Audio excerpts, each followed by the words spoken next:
Welcome to United Shades of Gray, Conversations of Race in America on WSGW. Now, here is your host, Kareem Bowen.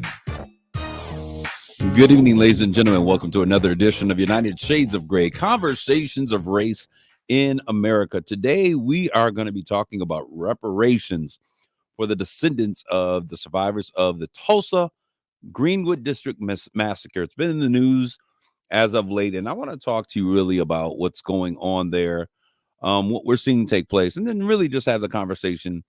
Is this something that warrants, I'm curious, is this something that warrants reparations? And if not this, then what types of things might be able to do so? I am in the studio without John B in the place to be, but I am in the studio with Matt. We call him AKA White Soul. Matt, how you doing today? I'm doing pretty good. How are you doing today? I am doing so well. So glad that you could sit in and pinch hit for John B. Also not in the studio in our stream today will be Mark Bassett.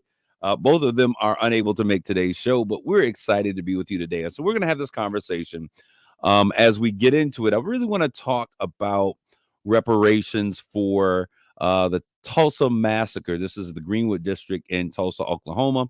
The resultants, those who are yet alive, there's been a lot in the news as it relates to those individuals who were directly impacted, who were alive at that time, seeking retribution and reparations for what they experienced as young kids, now 100 and 109 years old. There's two individuals that are continuing that case, and we're going to check in on that case because I think it's a very important conversation.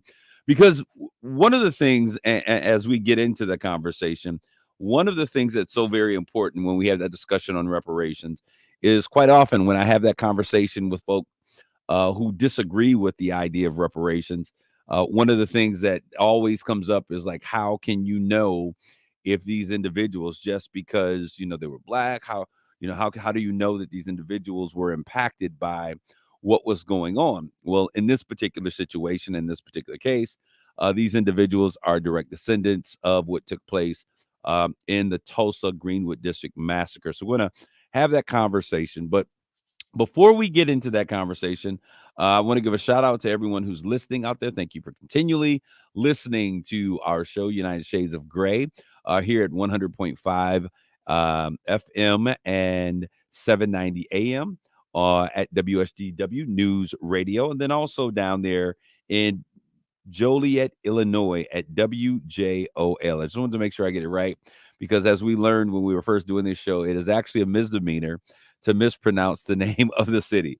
So you got to make sure you get Joliet, Illinois correct, so that folks don't get charged with a crime and have to pay a fine. So we want to make sure we do that. I'm joking with you, but it's one of those things that, have you seen some of the like outdated laws or things that existed that are yet on the books? Yeah, it's one of those kinds of things, So we were laughing about this some time ago, and I just think it's very interesting. I had an opportunity to go through Joliet. I was visiting a friend that was in Peoria, and when I got to Joliet, I was like, "Yo, this is where we're on the radio." Like I almost wanted to wait till it came on so we could hear it over the radio in Joliet, but I kept driving because it was about a 6-hour drive back to Michigan here.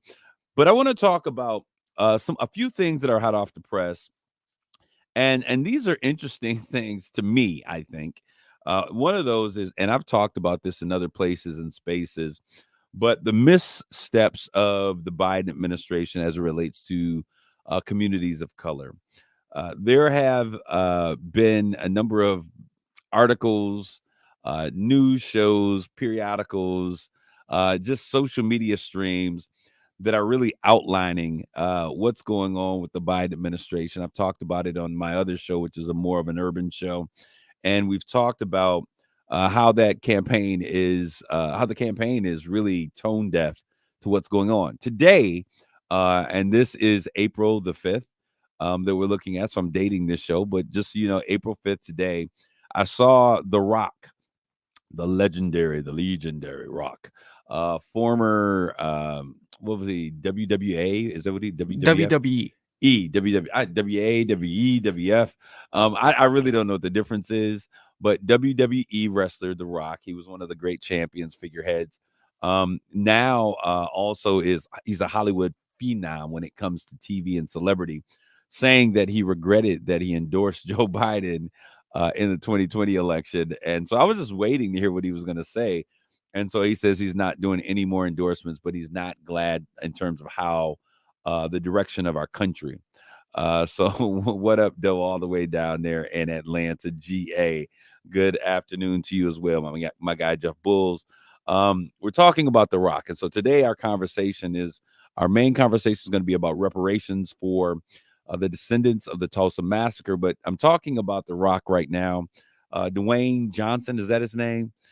Yeah, that's correct. Yeah, Yeah. I don't watch a lot of his stuff, but I think he's funny when I see him. But anyways, he was saying how he was no longer going to endorse this year.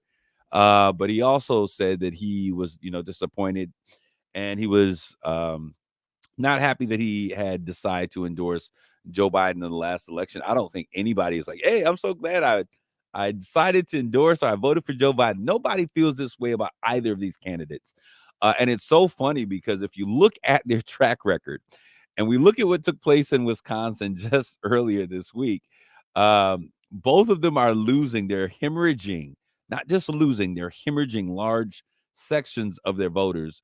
Very much like what it took place here in Michigan, that was the uncommitted push where folks were not to vote for Joe Biden. If you were voting in the Democratic Party, you voted uncommitted. We saw the same sort of thing take place in Wisconsin, I think it was. And I think a good 15 20% of some of the people voted uncommitted. Of course, he still won the primary. And we saw the same thing with Donald Trump, with folks voting for Nikki Haley, a good 20%. So about 100,000 folks voted for Nikki Haley in Wisconsin. So nobody is running around like, I'm so excited about voting for these guys, unless you're on the fringes of both of these political parties. As a black man, and I've said this before, this is really one of the worst voting seasons I've ever been a part of. There have been situations where I voted between the lesser of two evils, but I've never had to go back and then take a look at the same situation. We are literally in the same situation, having to make the same decision. Which one do we vote for? And so I'm honestly at a place right now where I really want to make my vote count. And I'm not saying exactly what it is or how I plan to do that in this moment, but I will make my voice be heard. I believe in the voting process. However, I struggle with this two-party system that we're currently working with. I'm not getting ready to vote for someone who does not believe in vaccinations. Our third party candidate that's out there, which is RFK Jr. He's an anti-vaxxer. Unfortunately, I have family members and very close friends who died of COVID. It was a real thing. So I can't vote for that idiot either. So it is going to be a very interesting season as we begin to look at that. But I thought it was interesting that The Rock chimed in. No one really looks. I know that he had talked about politics before, but nobody's really paying attention to him. Anyways, so Joe Biden makes these missteps, and that's what made me think about it, because even some of his celebrity endorsements are like saying, yo, we ain't feeling you. The situation that's taking place in Gaza is horrific. There is a real life crisis, probably one of the greatest of our time, that we're allowing to just kind of take place and unravel before our eyes. And I'm talking about those individuals who are left in Gaza with no food, no access to food, and resources are depleted. There is really nothing that can be done if Israel is not allowing food to get through. And we saw the bombing of one of those individuals, those organizations that were providing food, individuals, those workers being killed. This is absolutely crazy. I'm sitting here thinking, and my entire life, I've heard our nation say that we stand with Israel.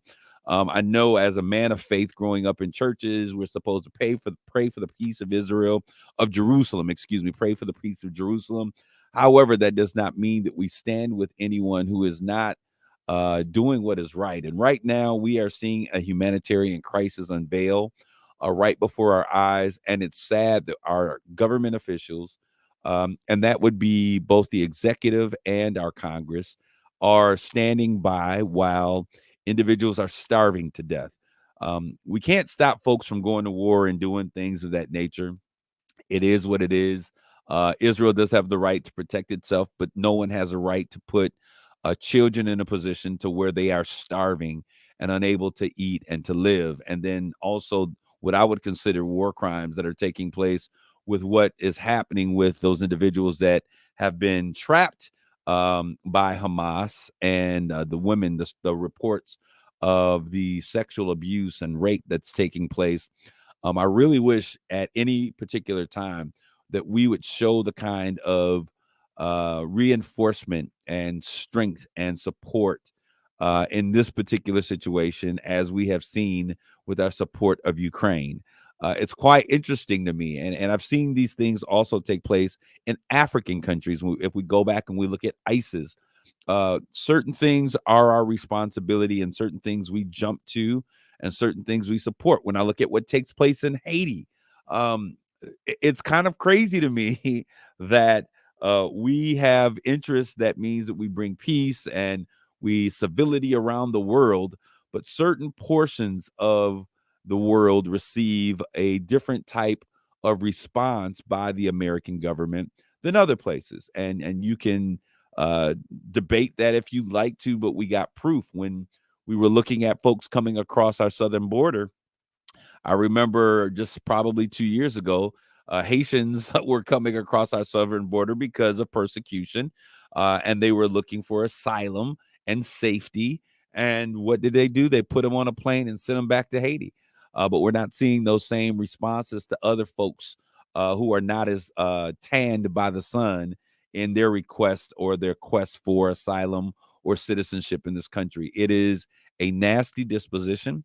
Some folks can say that it ain't racial, but as a man who looks like the folks who were put on a plane and sent back to a nation where thugs and gangs are taking over the country, it's hard for me to see the difference. So we are looking at this. These are all things that are missteps. I think that President Biden is now having to deal with. I bet you sometimes he wakes up and just wants to put his head in the sand like an ostrich. It's like, I don't want to deal with any of this stuff. But you are the president, and we command and demand that you stand up and you really look for our interest as a nation. All right.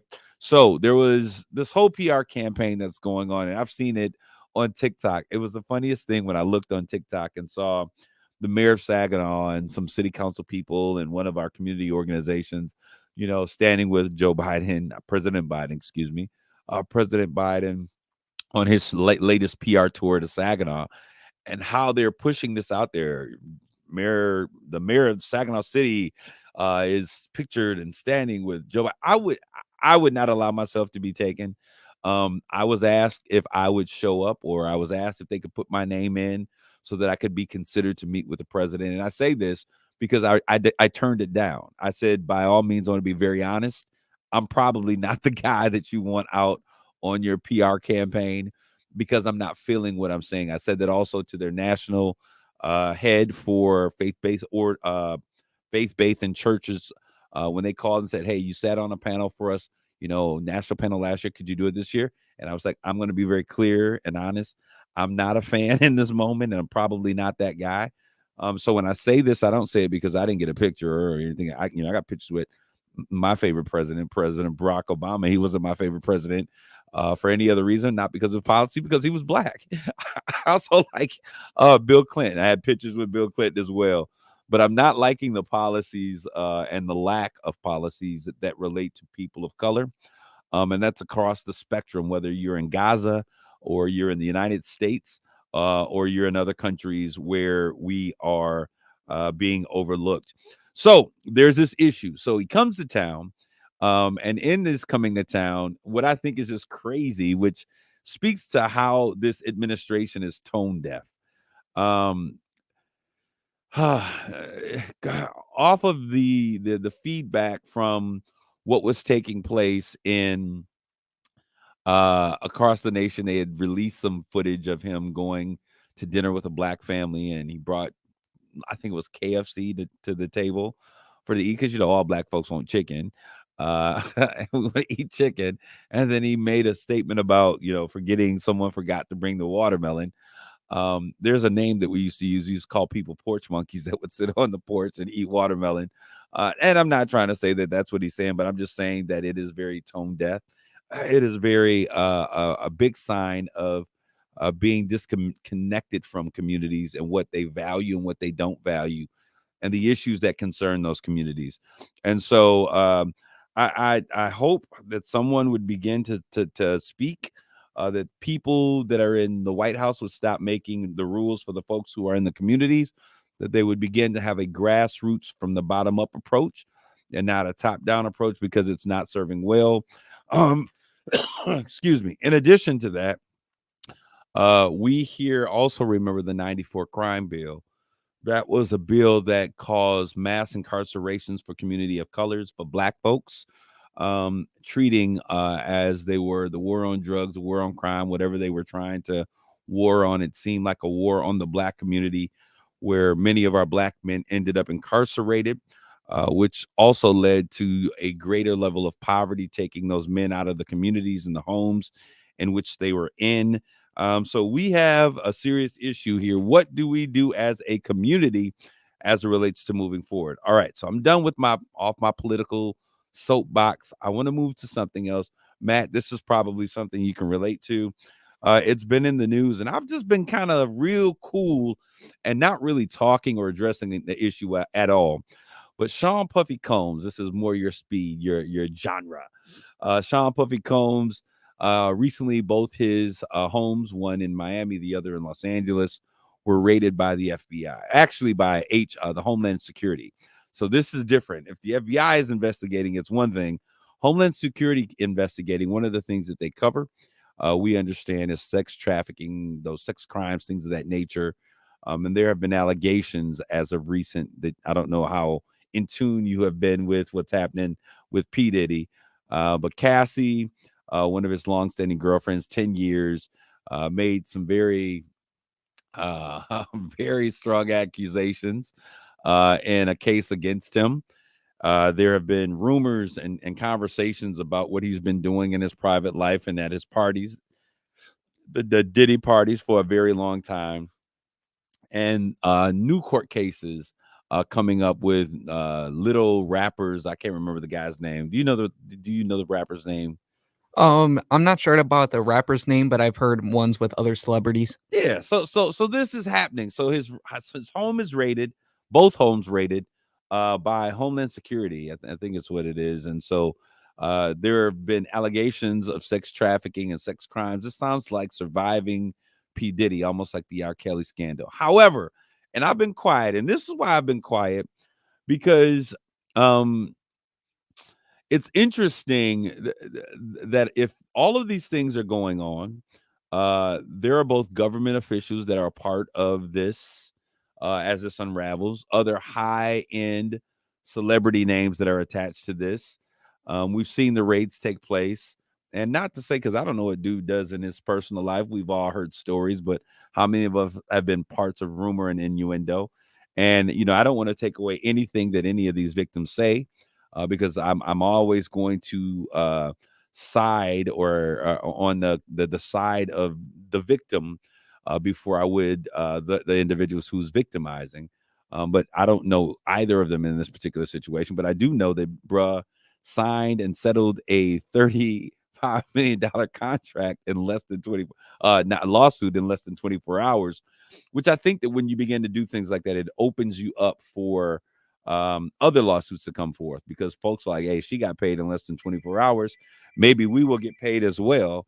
And so that is it's going to be interesting. But this is why I didn't say anything. I knew being just kind of following the plan of what's happening with P. Diddy and his Ciroc brand. Many of us thought that he owned Ciroc. We thought that Ciroc, which was, I think it's a vodka, if I'm not mistaken. I'm not an alcohol drinker. But Ciroc he was going against, I think the name of the company, the corporate company is Diageo. They are the company that owns it. So he had a licensing agreement with them in which he was supposed to promote, much like they did with some of these other liquors. They get black folks in there, celebrities, artists, and they promote their liquors, and they get a licensing or some type of a agreement in terms of a portion of ownership.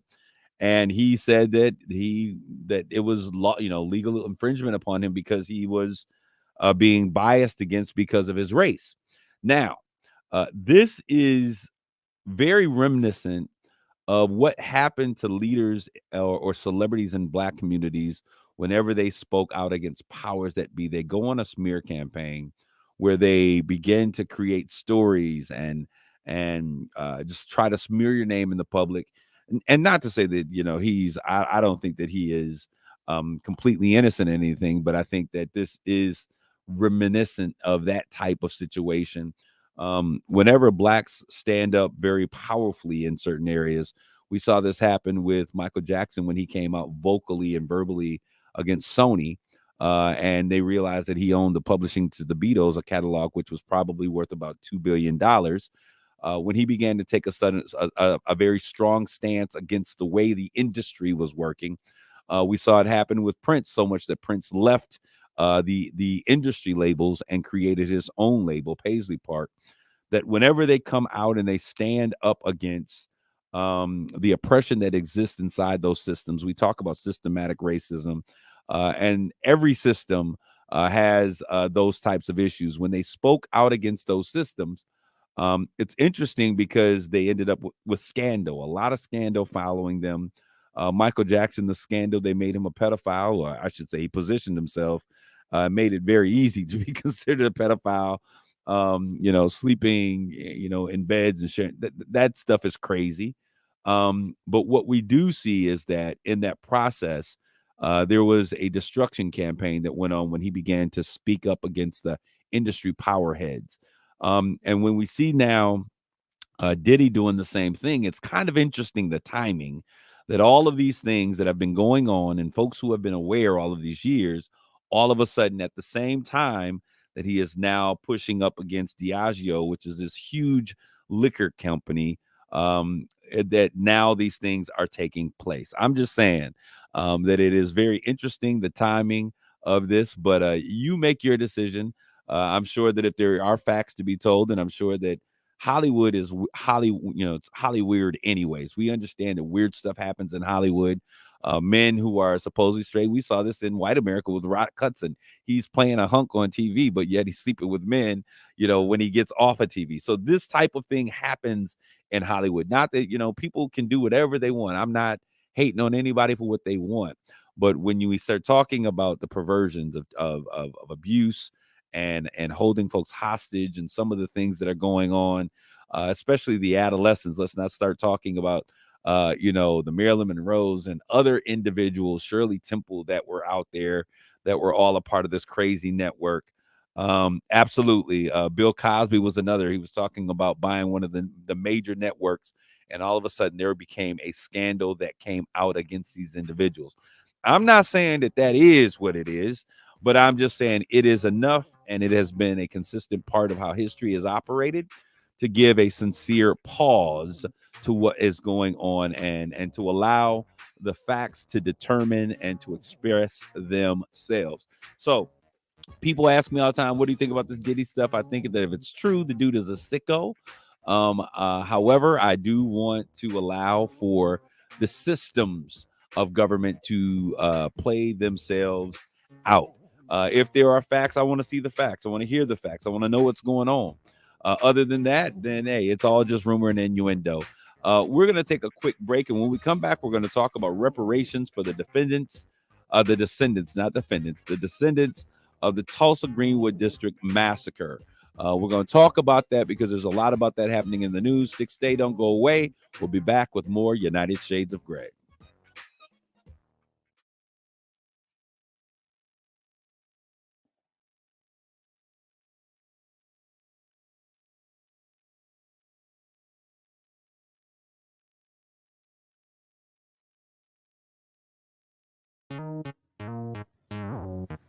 You're listening to United Shades of Gray on WSGW. This is Kareem. We're back with more United Shades of Gray. We are here with the second hour. Before the break, I wanted to say something really briefly. I'll take a chance to say that right now. The U.S. is getting ready to experience a solar eclipse. What do you think about that, Matt? Have you ever been a part of an eclipse? I mean, there's been so many different eclipses while I've been alive. You What, know, there's so many well, different this ones. is a total solar eclipse. So the moon will completely cover the sun. And so I would imagine that there's going to be a shadow cast over the entire earth. For those of you who are living in the U.S. And so they're making a big event about this. I'll probably take a peek into the sky. I do have glasses from the last time they had a partial eclipse. An entire eclipse is kind of interesting. Also, there's weird stuff happening in the atmosphere because today, April 5th, there was an earthquake, 4.3 or something like Yeah, I that heard in New about that. Jersey. So New Jersey is having earthquakes. That was felt in New York and other places around that general area. It's interesting what's going on. There was an earthquake, a huge earthquake in Taiwan. I think it's 7.4 with aftershocks at 7.4. So there's a lot that is happening in our community. But let's get to the conversation that's at hand today. As of recently, there were two of the descendants of the Tulsa massacre that took place in Greenwood District. We refer to that area as Black Wall Street. Just 2 days ago, they were allowed to go before the Oklahoma Supreme Court. And I want us to understand what's going on. And the reason why this conversation is important, Matt, is because I talk to people all the time about the concept of reparations. I think that until our nation really has to, you can't just say, I'm sorry for some of the atrocities that have taken place. You can't just say, oh, it was a bad time. Oops, we screwed up. My bad. And just go on. But there has to be a real conversation about reparations. That means repaying people for the injustices that have taken place in this country that have afforded certain populations in our community rights, privileges, and opportunity and access, and held, not only just stopped or didn't provide, but held others back from those same opportunities. When we talk about slavery and the fact that this nation has been built on the backs of Black folk, not black and brown. I can have a black and brown conversation here. That this nation has been built on the backs of Black folks. That my ancestors gave free labor, and they were providing ingenuity and strength to make this nation what it is today. That our state capitol and many of its capitol buildings were all built by those same slaves. As we look toward the Constitution and talking about the right for everyone to have life, liberty, and the pursuit of happiness. And the fact that during the writing of the Constitution, when the framers were putting this together, Black men and women were only considered to be 3/5 human. One of the ways in which you can impoverish or you can hold a community of people down is that you first have to make sure that you dehumanize them, that they're no longer human, and then the treatment then is considered to be acceptable. So now we see the Greenwood District, and we'll talk about that. I want to talk about the Greenwood District, and then we'll talk about what's happening because there is a real cry for reparations that is taking place. And the individuals that have the ability to actually see this take place are now 100 and 109 years old, respectively. And so that means that these individuals, if something doesn't happen soon, this entire concept of reparations started in the 90s when I was graduating from high school. It was denied, and it's been going through a series of denials. But there is a very strong need for this nation to really take a look because the Mexicans that are coming to this country from the South did not provide to this country what makes it great. The immigrants that came from other nations and they did not provide the sacrifice that Blacks in this nation, African American descendants of slave Blacks, because we are very different than our African counterparts from other country, seen differently, treated differently, and receive different opportunities. And so it's important for us to have a very real conversation, a conversation on a platform with real key individuals to really talk about what needs to be done, right? And so when we look at this from 1825 to 1907, the land, and it's interesting the intersection that's going to take place From 1825 to 1907, the land of present-day Oklahoma was part of an area that was known as the Indian Territory that was populated by Native Americans. Many of those that arrived in the area in this Indian Territory was a result from 1830s to 1840s as a result of something called the Trail of Tears. Now, in looking at what has been taking place with my grandfather's side of his family, and they're being put into slavery by the Jesuit priests. I also found out in looking through genealogy and records that my grandmother, Von Seal Bowen, she was a part of the Trail of Tears. She was from Alabama, and in the area Conaca, Alabama, which is one of the major places where the Choctaw Indians were. And if you saw my grandmother, this would make a lot of sense. Her family was forced out. Either they had to be declared that they were going to be white, uh, or they were going to leave. Those were the options that they were afforded. And so she was my ancestors on my grandmother's side were a part of the Kanaka Indians, and that were Choctaw, that were this bloody Trail of Tears, a massacre that took place to displace Native Americans or the indigenous from there. So my families were impacted by this conversation all the way around. It's interesting. So they were then displaced in this particular place in the territory, which we now know as Oklahoma. What was interesting about this passage is that as the natives went there and they had this native territory, this Indian territory that was set aside to kind of repopulate and reposition the indigenous folks that were here in the nation as they were taking their lands in Alabama and Mississippi and Missouri and those places. We see that white settlers also began to settle in the areas that were set aside specifically for the Native Americans.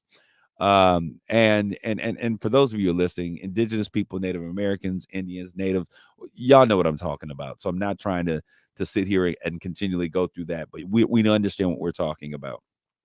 And so what was interesting was that these individuals who had been displaced, who had been enslaved go back and read the book, The Bacon Revolt. And it's an amazing story about how they used different types of things to separate, and race, the skin color, was a social experiment that worked the best. So Native Americans and Black folks that were here were then displaced. Many Black folks were also sent to this settlement for the benefit of the white people, and also enslaved in these these Indian territories in Oklahoma. And that was really so the Native Americans played along with the slavery to show, a sort of sophistication that we too, hey, we have slaves. We understand we're not the lower class that those African slaves are, those Black slaves are. So slavery also existed there, and many of the things that we saw happen around the conclusion of the Civil War, the Jim Crow things, January 16th, 1965, we all understand about the Emancipation Proclamation coming through, saying that slaves are now free, played such a big part of how we see the beginning of the creation of what is considered in our historical books as Black Wall Street. Now, slaves that were in those areas were now able to be set free. They were able to go and engage in business and to do different things. Of course, they were not allowed to do those inside the district. So many of the people, there were oil fields and oil refineries, because oil was a rich piece of the land. When they began to go out there, and oil refinery and manufacturing was being done, the newly freed slaves were not allowed to go out and get those great paying jobs and be a part of the new oil industry that was being discovered in Oklahoma. But in fact, they were sent, as they were in other places in the southern part of the country, going back to those same places that they were enslaved to work as laborers. It is crazy that we have these conversations about slavery, and for many sectors of our community, of our nation, folks are like, "Oh, slavery is a bad thing." Slavery was not just a bad thing, but slavery was horrific. Slavery was inhumane, and slavery was responsible for the degradation of family connections and bonds. It was responsible and is the culprit for much of the great divide that took place between when we talk about the wealth gap. We talk about closing the wealth gap, but we have to also talk about the issues that led to the opening of that wealth gap. Thank you so very much, Heather Halliday Stevens, and we certainly agree. I agree with you 100%. So we now see this emergent society taking place. We see the Black people are now coming in. On April 22nd, 1889, the Indian Territory opened for general settlement. And so we saw Blacks and whites and other individuals coming in. Many Blacks didn't have what it was necessary. Of course, it took some time, but over time they began to create opportunities for employment. They weren't allowed to be a part of many of the things that were existing for white America. And so we saw that there was an emerging Black community where Black folks were taking care of one another. There's something called, and this is a great read if you ever have an opportunity. And there's also a movie that Essie Pate the Murkison, who happens to be my cousin, she did, Contradictions of Fair Hope. And it talks about Black benevolent societies and how they would have educational facilities and churches and burial facilities all in the same place, so that there would be a way to take care of those who were sick, that could not get health care or coverage, and how they created these communities. And what was taking place out in Tulsa was very much the same in terms of how it was happening. So we saw now Black folks beginning to do some great things. And this is what is so interesting about this story. So as they began to amass wealth from working in fields and doing different things of that nature, there were some investors that came in, Black individuals by the name of J.B. Stratford and O.W. Gurley. Beginning in 1899, they purchased land north of the city center and sold pieces of this land to other Black folks who were in that area. And so they began to sell this land, and they zoned their land for housing, retail, and streets.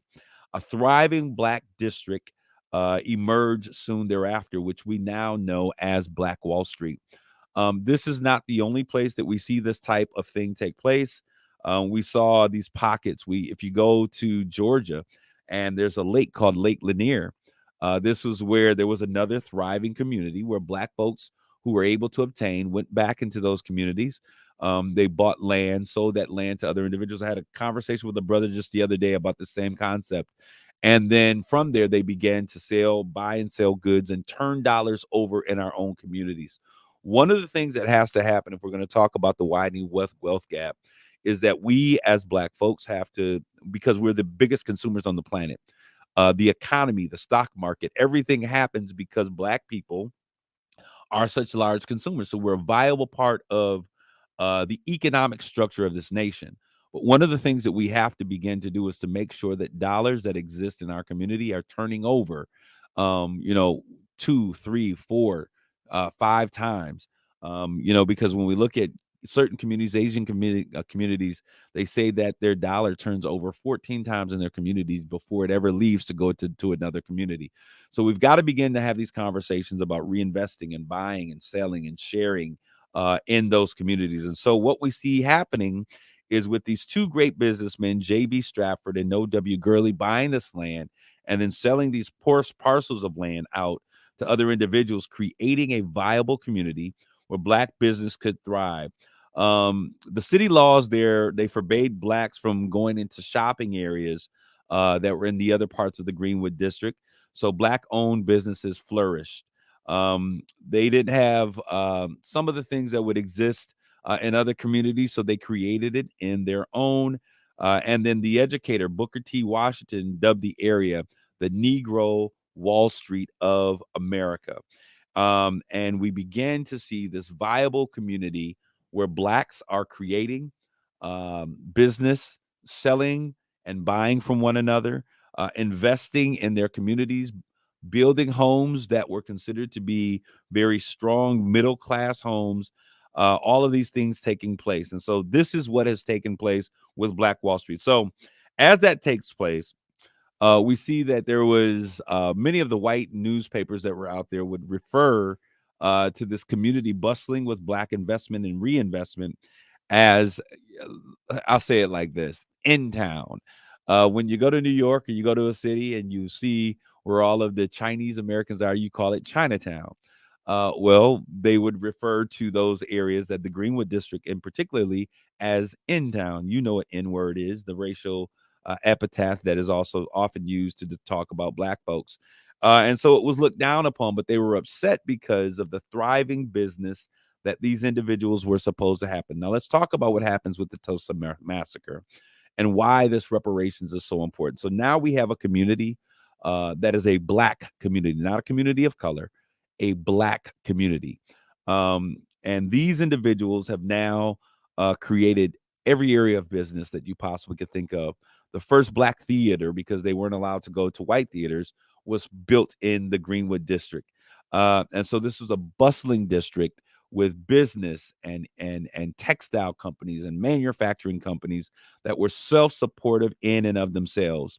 So Dick Rowland, a 19-year-old black shoe shiner who worked at a white-owned shoe shine parlor, he was there working, and they had a whites-only bathroom, and only the Drexler building, which was next door, allowed blacks to go in and you could use their bathroom. So he went to the Drexler building one day on May 30th, 1921. Roland went there to use the bathroom, and on his way down, coming back down the elevator, there was a 17-year-old that was working as the elevator operator.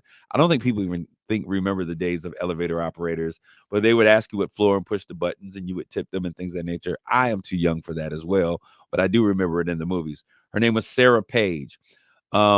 He was stepping out, and his story was that he tripped, and in tripping, he grabbed her arm. She screamed, and which alerted the store clerk, who called the police and reported the issue as an attempted sexual assault. Now, surely elevators didn't move as fast as they do today, but understanding that there's only a short period of time going up or down an elevator, a sexual assault is very unlikely that someone would plan that, especially a black man, understanding the racial makeup of the community, because there was a large Ku Klux Klan presence that was yet there in that community.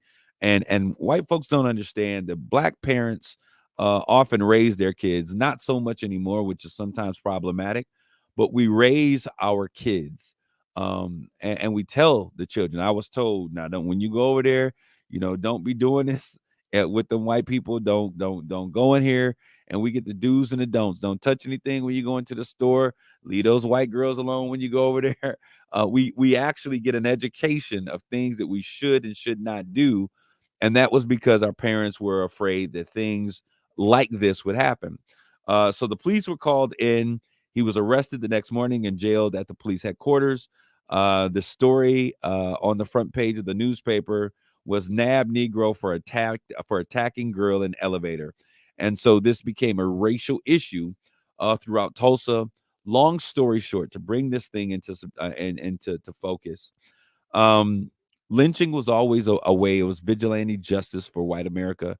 If they had a runaway slave, they lynch him. That meant they put a noose around his neck and hang him from a tree. There's stories about strange fruit, and I think it's Nina Simone, strange fruit, about how black bodies were swinging from the poplar trees. It was a part of vigilante justice, and it wasn't just something that they did in backwoods, but it was things that they would bring their small kids. We talk about inhumanity, young kids coming in to view a lynching, to show their white supremacy, that you had supremacy over this body of people. It was to put fear and strike fear in the hearts of other men and black women in communities, saying, don't you cross these individuals, because this is what will happen to you. So what took place is they took justice into their own hands. A community largely filled with KKK. Policemen also involved. They tried to protect for a period of time, but they wanted justice. And when they didn't feel that they were getting justice, that is the residents of this Blackwood community, what they did is they went and they began to burn down all of the houses. I think it's interesting that a situation happened where there was a racial issue, and the first thing that they do is burn down the houses and the buildings. to me, it expresses the ire of their concern. The real issue was they didn't like the fact that they were becoming quote unquote uppity, which was the term that was used in the newspapers, and that they had what other communities had. And so they began to burn down the houses. And so you had two choices as a resident in the Greenwood district, as a Black resident. That was either you run and you leave your house, or you come out at your house, you die inside your burning house. There's three. You run and you leave. Thirdly, you die inside your burning house, or fourthly, you come out and you get shot. There were some retired individuals that were from the military that put a formula that formed a group of individuals together that would then go out and fight on behalf of Blacks. At the conclusion of the matter, it's estimated that 300 or more individual of the Blacks were killed.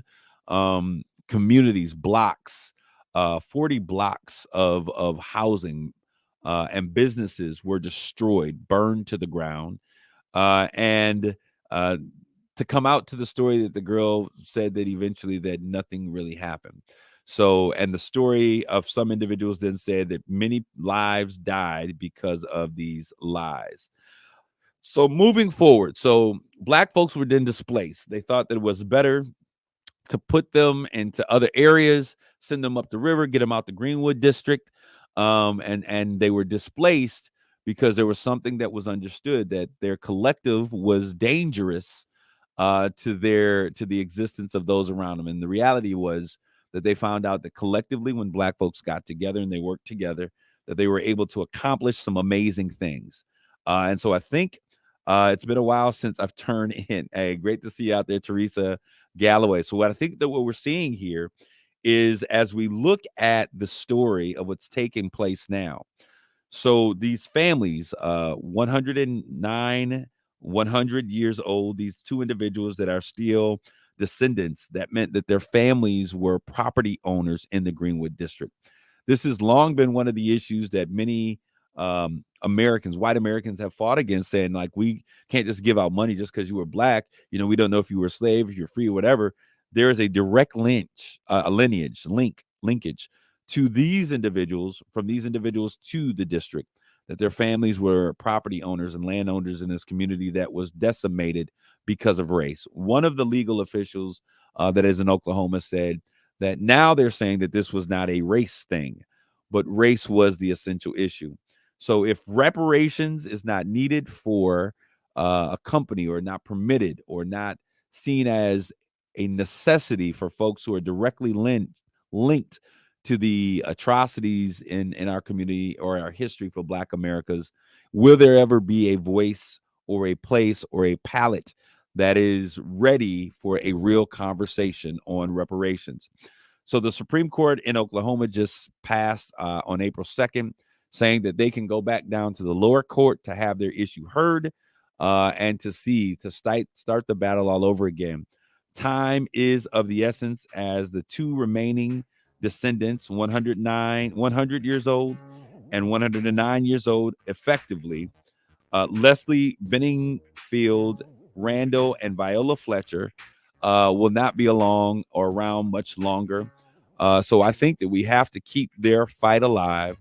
Don't allow their life, their pain, and their tragedy to go unnoticed. So as we continue, it's important for you, as you have conversations in your community with your legislatures and voting your elected officials, that you have these real conversations about reparations, because something happened that was tragic, and I'm sorry, just won't cut it. I hope you guys are enjoying your day and your weekend. It is Friday. When you hear this on the radio, it will be Sunday. We thank you for tuning in continually. This is Kareem Bowen signing off, saying grace and peace.